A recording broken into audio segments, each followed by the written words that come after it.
Week 1 of the college football season is here. The bands are getting ready. The cheerleaders are getting ready. Heck, the mascots are ready. But are you ready to win some money with us here on the Sharp Edge? Now, before we get into the games for Week 1 that we like, I want to take a look at the odds to win each of the Power 5 conferences.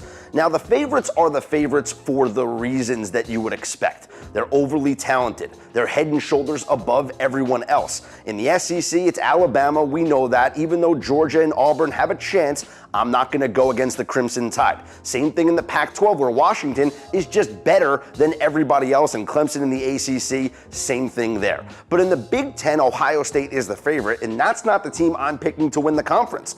I look at Wisconsin. They're the third favorite right now, and I think that they will win the Big Ten. I'm not saying they're going to the college football playoff. Slow down there. I'm just saying to win the Big Ten, I like Wisconsin's odds, because if you look at the west side of the Big Ten, that division is so weak. Wisconsin has no competition. They will get to the Big Ten title game, and then all they have to do is beat one of the teams from the East, and they are your Big Ten conference champions. Plus, Ohio State, as talented as they are, I feel like there could be a hiccup along the way for them. Maybe they're a one-loss team. Maybe they face Wisconsin in the Big Ten title game, but I'll go with the Badgers to win that conference. And then, this is an interesting play. In the Big 12, Lincoln Riley's Oklahoma Sooners are the favorites, and they most likely will win this conference. But look at West Virginia. Will Grier is the truth at quarterback for them, and they could have a one-loss season along with Oklahoma leading into the final game of the regular season when those two teams meet, and that game is going to be in Morgantown. So I look at West Virginia to win that game and win the Big 12 conference. Now let's get to the Week 1 matchups. We'll start on Friday, where the number 4 team in the nation, the Wisconsin Badgers, are hosting Western Kentucky. It's a high line, according to our friends at DraftKings Sportsbook, but I still like the Badgers to cover this number. There's no team in the country that plays their style more so than Wisconsin. And what I mean by that is that they don't easily get disrupted by what other teams try to do against them. Western Kentucky has an interesting pass offense this year. They're going to want to throw the ball around the field.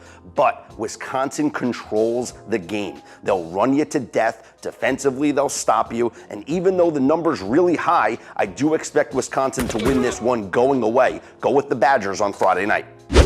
On Saturday, let's start with the Ohio State Buckeyes. And yes, there's been a lot of turmoil within this program over the past couple of weeks with the whole Urban Meyer situation. But that's no reason to bet against them when they host Oregon State. This, again, is a high line, but the Buckeyes will be a team on a mission.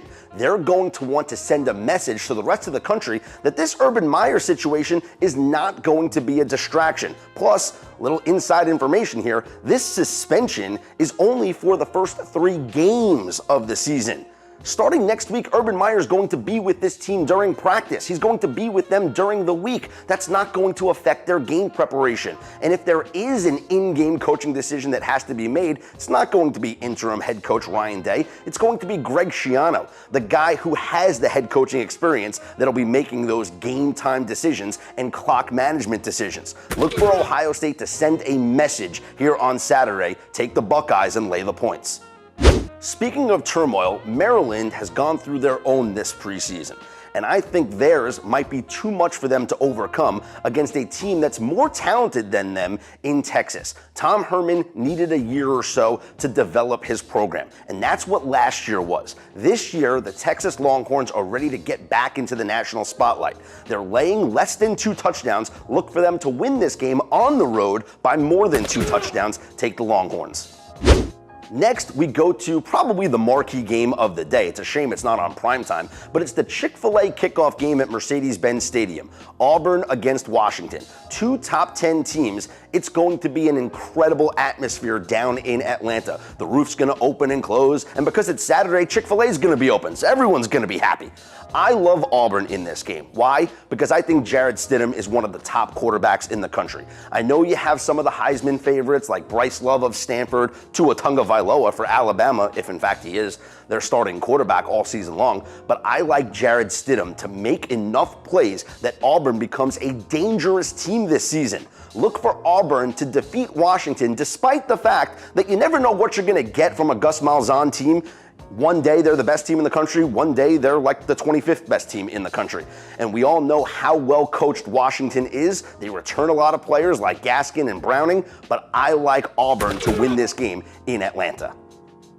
Now, the primetime game worth watching on Saturday night is Notre Dame hosting Michigan in a top 25 matchup. Sure, Alabama plays at the same time, but they're going to blow out Louisville. Don't worry about that. Let's take a look at this Notre Dame team against Michigan. I think this game comes down to the quarterback position. Michigan's got Shea Patterson, and he is arguably the most talented quarterback that Jim Harbaugh has had for the Wolverines. On the other side, Brian Kelly's going with Brandon Wimbush as his starting quarterback, and Wimbush can make enough plays with both his arm and his legs that I think Notre Dame has the edge here at home. Plus, I like the fact that this game means more to Notre Dame than it does for Michigan. Michigan can drop this game and still have a very good season. They could be a one-loss Big Ten champion. Heck, they could be a two-loss Big Ten champion. But if Notre Dame has any hopes of making the college football playoff, they cannot lose this game to Michigan on Saturday. So go with the Irish. Last but not least, on Sunday, we have another top 25 matchup when Miami take on LSU. In my opinion, this is a make or break season for Ed Orgeron. Now, LSU has enough talent on defense that they'll be competitive in every game they play. For Miami, everyone knows how good they are defensively, especially in the secondary, and that takeover chain is going to get a lot of usage this year. But offensively, I don't think they have enough firepower to win enough games this season that they're going to be relevant in the top 10 of the rankings. I like LSU to not just cover the spread, but win it outright.